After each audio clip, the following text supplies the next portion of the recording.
So here's a new addition to my tooling. Just purchased this post or leg vise online, and so I'm examining it, and it's going to need a little bit of work. So the main thing that I notice is that the jaws, they don't line up well. And so examining this further, I can see that somebody's welded this front end washer here on, and also on the back end where the this screw box is here, they've also welded, and I think the way that that's kind of tipping downward is why that's not lining up, but I could be wrong. So the brand on this is YTK, and it's 5-inch jaws. And another thing is the mounting bracket here is broken, but I don't think that'll be too big of a deal. I'll probably just cut that off, just use these two holes right here. And then the leg, someone cut it short, so I'll clean that up. And there's odd welds along it here and there, probably where someone had it mounted, so I'll clean that all up. The height of it is pretty good though for me, so I'm not too worried about that being cut off. Good thing is the spring seems in very good shape. And the another thing is a good telltale sign of a vise that's not been used too much is that the handle is very straight. It wasn't banged on, it wasn't abused, and the jaws themselves are pretty smooth. There's no cut marks or weld marks or excessive hammering that was done on the jaws. So that's good. So yeah, I'll take all of this apart.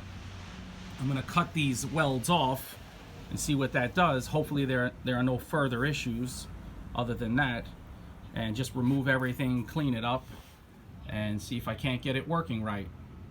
So this should be a very good addition to my my tiny little workspace here once I get a nice stand made for it as well.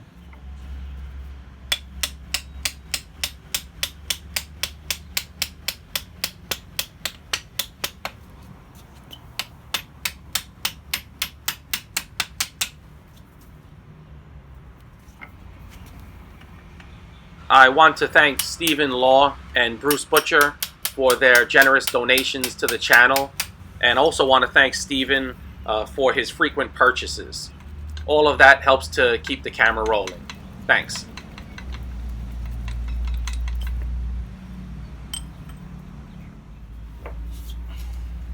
It would have been much easier to undo the spindle screw and relieve the pressure off of the spring by dropping the front jaw down.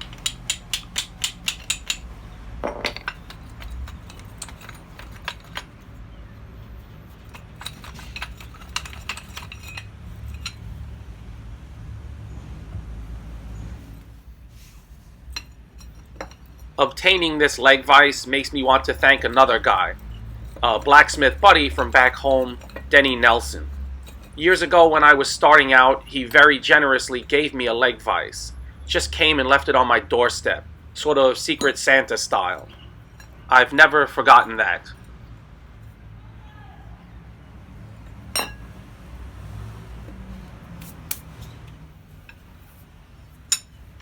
So this is what I should have done first. Undo this screw. It would have made removing the mounting bracket and the spring much easier.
Okay, so that's my preliminary work on this vise.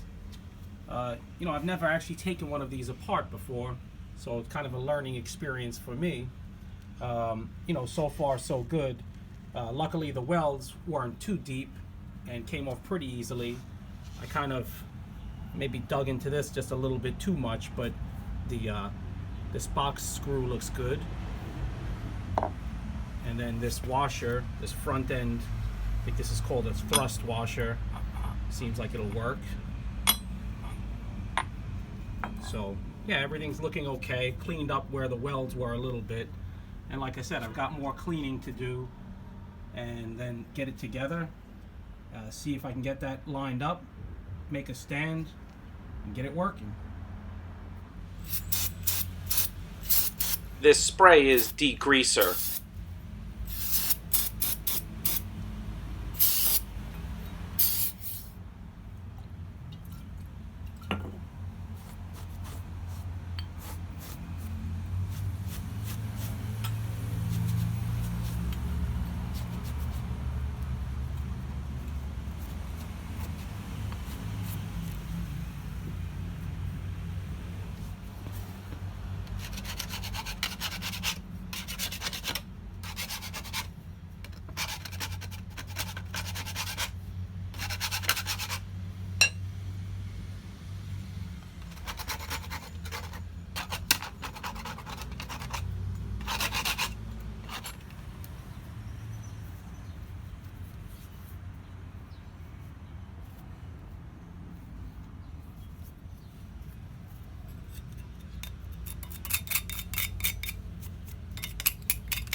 So I've been giving it a more thorough cleaning here with all these parts as they are, and what I've noticed is that this sort of a tool, this vise, it's many of the parts are not very exact, and that's probably to be expected. This is not a Swiss watch, but this is probably also not you know, one of a vise that was maybe paid a lot of attention to in the manufacture.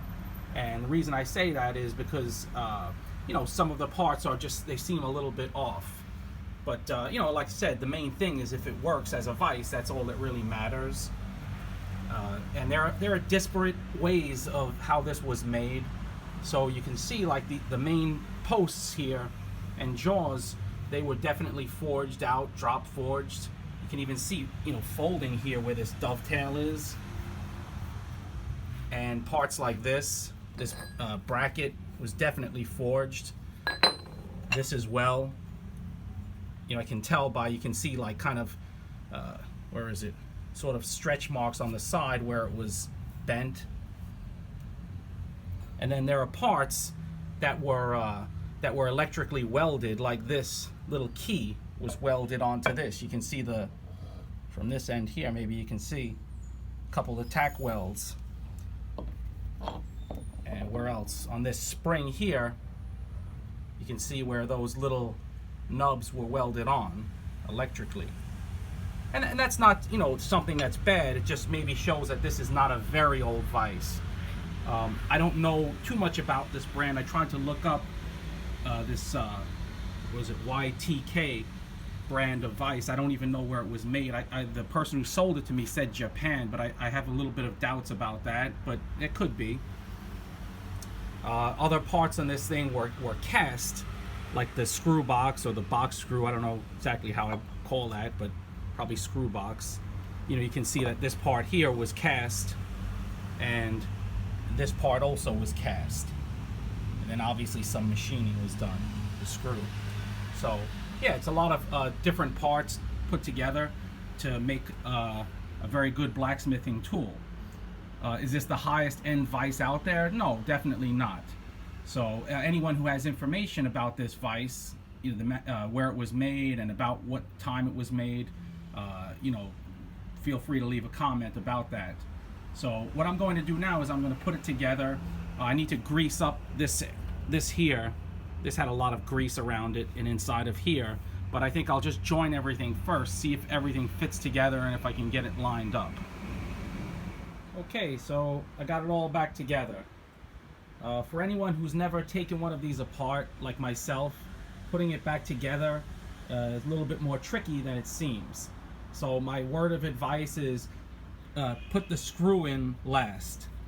You know, this way you can have enough space for the spring and for the bracket, and then you can use the screw. You can tighten down on that to bring the spring in, and this way close it up. So that's, you know, just one little bit of advice just from me fooling around for a half an hour trying to get it back together. So still, you know, something is not skookum. You can see like that the jaws still don't line up, though they're a little bit better. And what I'm starting to think is that maybe this screw box is not the right size for this, for these jaws, for the openings here. But I mean, it doesn't seem like that because the markings here match the markings here on the spindle. You know, with the screw box, there's 3 different lines, and that's the same here. So it just seems like that couldn't be the case, or shouldn't be the case, but doesn't line up. So, you know what? The initial thing I was thinking is to maybe heighten it by drilling a little bit higher here, but that's a bit of a problem because I can't go one full length above that because the difference is only about a ½ inch. So I'd have to figure out something, maybe fill in that, you know, and then drill a little bit higher. You know, have the welder fill in a little bit there, and then drill another ½ inch higher to heighten this up a bit. But you know, you can see like it just seems like there's so much play in here. So the great thing about YouTube is the comment section. So if any of you guys have any suggestions, that, you know, that'd be appreciated. But you know, it's the spring, it works well. Let me open it here.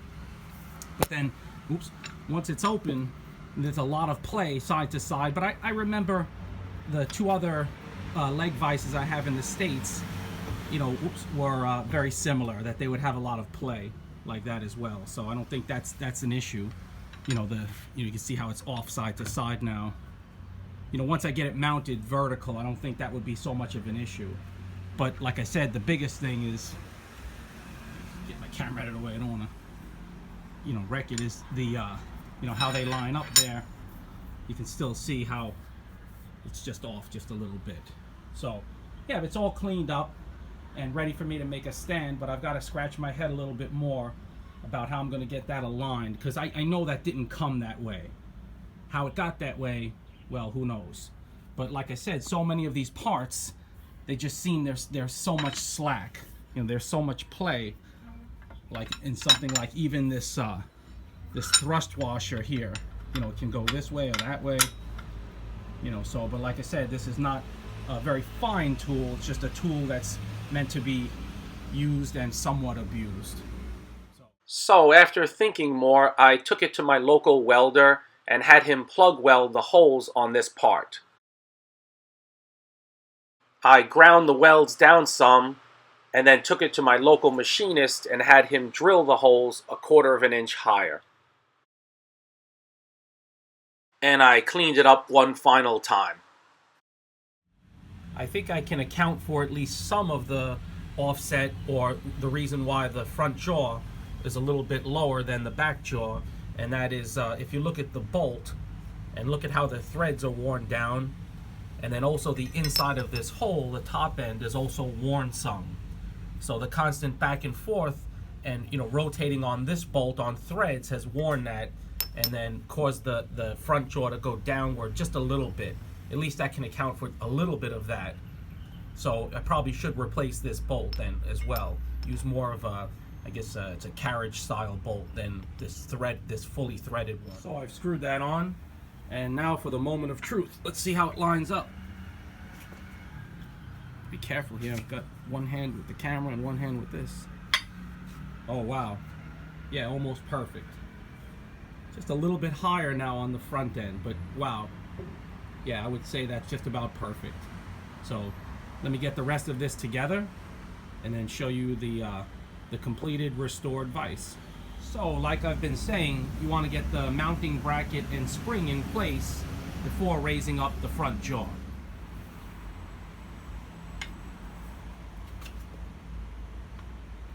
Given the tension with the spring in place and working alone, I found it easier to temporarily wire these parts closed while screwing the screw into the screw box.